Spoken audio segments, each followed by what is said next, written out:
Yes, sir. Nobody's touched him but the police surgeon. Back broken, eh? Snapped clean, sir. Died instantaneous, the doctor said. Mr. Hart, would you mind if Dr. Watson has a look at him? Not at all. Thank you. Watson, I'd like to know whether the break is cervical, thoracic, or lumbar.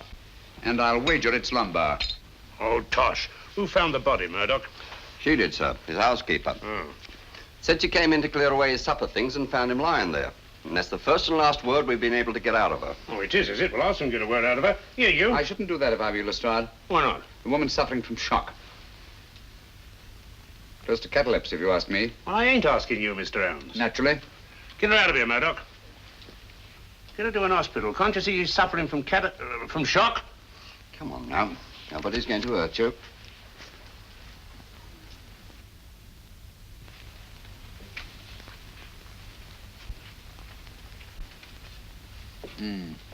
Major Harker seems to have thought very highly of Napoleon.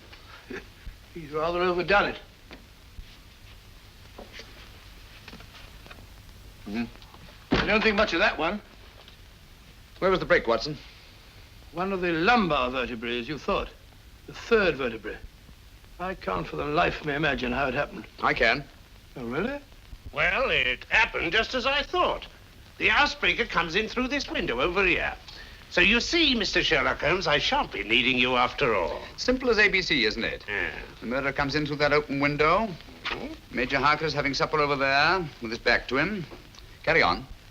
Well, he tiptoes over behind his victim ear. Harker rises, they come to grips. They barge all round the room, bang into this table, dishes go every which way. Harker falls and breaks his back.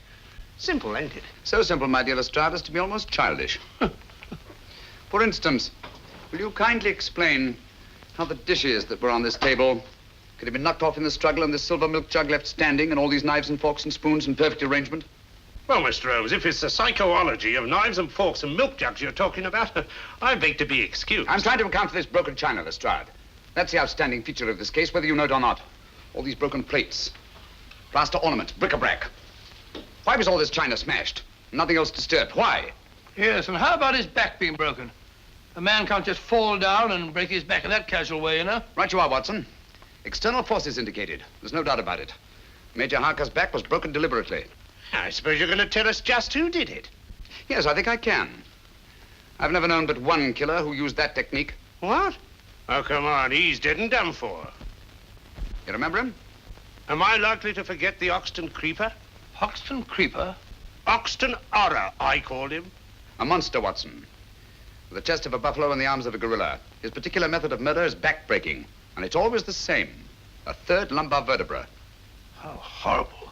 Do you mean to stand there and tell me you think he's still alive? Why, they got him 2 years ago, trying to escape from Devil's Island. Did they? Yeah. I wonder. I'll lay you odds he's in London at this very moment. All right, Mr. Holmes, you stick to your theories, I'll stick to my facts. That's fair enough. Do me a favor, will you? Anything your little art desires. This broken china. Have it all swept up carefully and sent to me at Baker Street, will you? All right, but what do you want it for, anyway? Oh, just a souvenir. Come along, Watson.